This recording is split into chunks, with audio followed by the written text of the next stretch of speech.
Welcome to the Deep Dive, where we take a stack of sources, find the essential truths, and deliver the insight right to you. Today, we're diving into something that is fundamentally human, but is just so profoundly misunderstood. The science of female sexual well-being. And we're pulling from some of the absolute leading voices here. Our main guide is Dr. Emily Nagoski's, groundbreaking book, Come As You Are. But we're also bringing in Ian Kerner's She Comes First, which is much more technique-focused, and some foundational ideas from Marty Klein's Sexual Intelligence. The confusion around this subject is just immense. I mean, culturally, we've all been handed this very narrow, very outdated script for what female desire is supposed to be. Yeah, and our goal for you today isn't just to, correct some bad info. It's really to hand you a complete scientific toolkit. We're going to combine the anatomy, the latest brain science, and this critical awareness of context. So by the end, you'll see that desire isn't some fixed drive. It's a fluid individual experience. It's all about context. And what's so useful here is the tension between our sources, right? Nagoski is all about the internal world, the brain, self-acceptance, your psychological state. But then Kerner comes in with a focus on the external, on technique, and partner-led pleasure. And you really need both. You need both of those perspectives to get the full picture. Okay, so let's start at the very foundation, the biology. Because if you want to move past all the shame and misunderstanding, you have to start with the simple facts of anatomy. Nagoski has this incredible line that all human genitalia are just all the same parts, organized in different ways. And that one phrase, it just instantly corrects so much bad history, and it should be a foundation for body acceptance. Biologically, the clitoris and the penis, they develop from the exact same embryonic tissue. So the variation you see in how people look is completely normal. Nagoski is so clear about this. The inner and outer labia, they come in all shapes, all sizes, and every single one is normal. And we have to get the language right. It was such an ingrained habit to misuse the terms. Oh, absolutely. Kerner points this out directly. We say vagina for everything, but that's wrong. The vagina is the internal canal. The vulva is all the external parts. And that's where the pleasure engine is really located. Using the word vagina for everything just reinforces this really inaccurate idea of where pleasure comes from. So the vulva. Let's talk about that pleasure engine, because it is so much bigger and more complex than most of us were ever taught. It is. It really is. Kerner gives us the specific numbers. The visible part, the clitoral glands. That has over 8,000 nerve fibers. Okay. So that's just the tip, literally. Right. The internal structure, the bulbs, the crura, which are kind of like internal legs, that part is huge, and it interacts with another 15,000 pelvic nerve fibers. The whole network is basically the equivalent of the penis, but it exists solely for pleasure. Wow. So it sounds like the clitoris is the foundation for, well, pretty much all female orgasm. Precisely. And this is why we have to talk about history for a second. Freud's big error, dismissing the clitoris as immature and pushing this myth of the vaginal orgasm, it set back our understanding for decades. Knowing the full anatomy, the internal roots of the clitoris, is how you fight that legacy. Right. So what Nagoski says, knowing where the clitoris is important, but knowing where your clitoris is power. It's about your own unique body. Yeah. Okay, so from anatomy, let's shift to maybe the most important sex organ of all, the brain. Nagoski's dual control model, or DCM. This is the framework you need. She talks about two systems.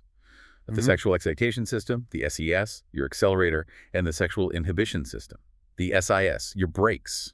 And this model, it just changes everything because it shifts the focus away from what's wrong with me. She has this perfect car analogy. It doesn't matter how hard you hit the accelerator if the brake is on the floor. Your system isn't broken. The environment is wrong. That is such a critical distinction. We spend all this energy trying to figure out how to get turned on, but really, we should be focusing on what's turning us off. Exactly. Your SES and SES, your accelerator and brake sensitivity, they sort of form your sexual personality. It's a relatively stable trait.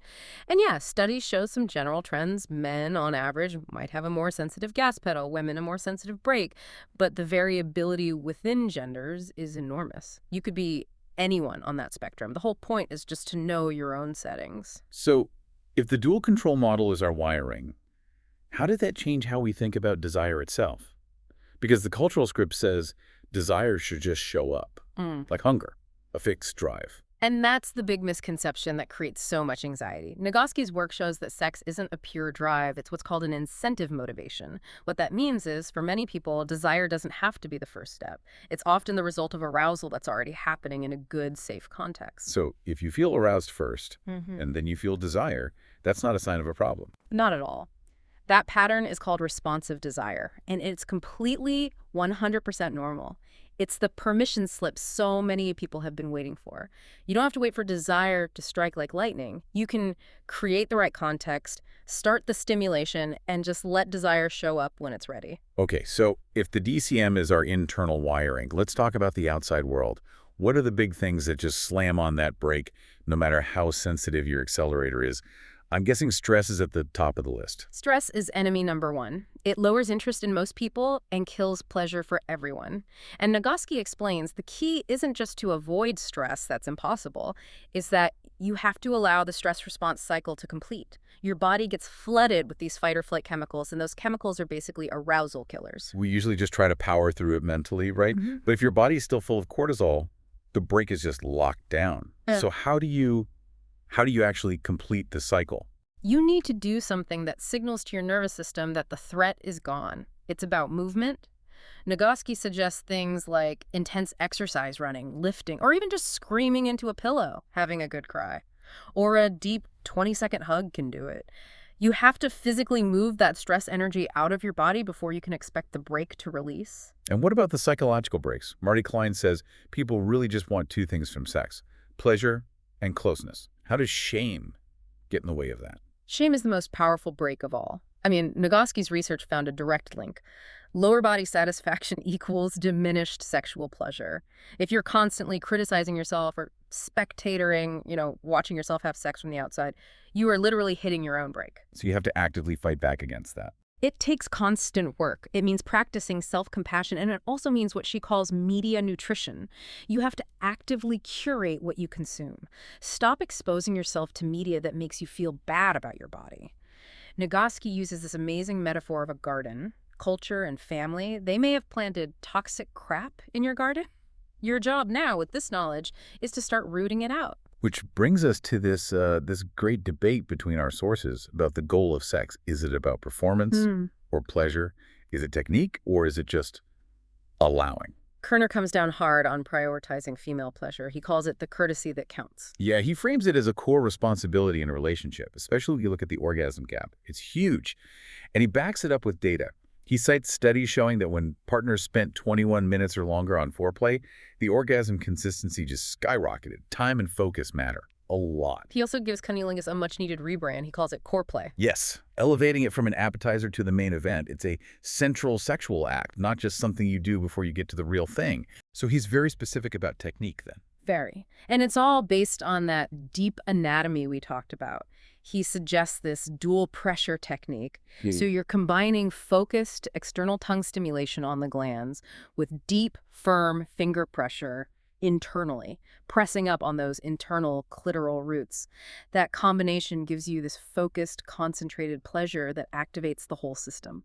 But Nagoski offers a really important counterpoint to this, right? It's more about internal acceptance than it is about perfect technique. Her view is that orgasm is a fantastic bonus, but that pure pleasure is the real goal. And that's a subtle shift, but it's profound. You don't make an orgasm happen, you allow it to happen. That mindset is the key to fighting performance anxiety. If pleasure is the goal, then climax becomes irrelevant to success. And she brings up another biological truth that makes this even more complicated: non-concordance. The idea that what your body is doing doesn't always match what your brain is feeling. Non-concordance is such a critical insight for you to have. Genital response lubrication, for example, is just a physiological reflex. It means a stimulus is sexually relevant to your body. It does not mean you are mentally aroused or that you're enjoying it or that you desire it. It's like a doctor tapping your knee. The reflex happens. It doesn't mean you wanted it to. So understanding that is actually really empowering. It tells you to trust your brain's experience over your body's sort of automatic response. Precisely. It gives you the power to say no, even if your body seems to be saying yes. It separates a reflex from actual enthusiastic consent and pleasure. And finally, Kerner talks about the importance of more play, what happens after climax. He calls it the snuggle gap. Yes, and this is such a practical, thoughtful point. After orgasm, men typically enter a refractory period pretty quickly. They might want space or sleep, but women often take much longer to come down from an aroused state, and they often crave more connection. Understanding that biological difference helps couples navigate that post-sex moment so it feels connecting, not isolating. Cuddling, talking, that's often just as important. So let's try to synthesize all of this for you. Real sexual confidence, it comes from integrating both of these approaches. You need Nagoski's internal work fighting the stress and shame breaks, accepting your own desire pattern. And you need Kerner's relational effort prioritizing core play using communicative touch. Knowledge is what lets you tear up those old, broken cultural scripts. Okay, let's recap the four most actionable strategies from this deep dive. 1. Embrace the absolute normal, beautiful reality of genital diversity. Yours is normal. 2. Become an expert at managing your own breaks, whether that's stress and physically completing the stress cycle or body image, which means you have to actively fight that negative inner voice. 3. Shift your goal. Move away from the pressure of making an orgasm happen and focus entirely on the goal of allowing pleasure to unfold. If an orgasm happens, fantastic. But pleasure and closeness are the real markers of success. And 4. Use the anatomical knowledge. If you're with a partner, Kerner's advice on that dual pressure technique, combining sensitive external attention with deep internal pressure on the clitoral roots, that's a very effective focused strategy. The whole point of this deep dive has been about replacing those old, shaming maps with accurate, empowering science. And that leads us to the final thought we want to leave you with. It's a quote directly from Dr. Nagoski. When the map, the script, doesn't seem to fit the terrain, your experience, the map is wrong, not the terrain. For centuries, the world has tried to hand you a sexual map based on bad science and cultural shame. You have the knowledge now. The only person left to convince about the beauty and normalcy of your own body and your unique sexual self is you.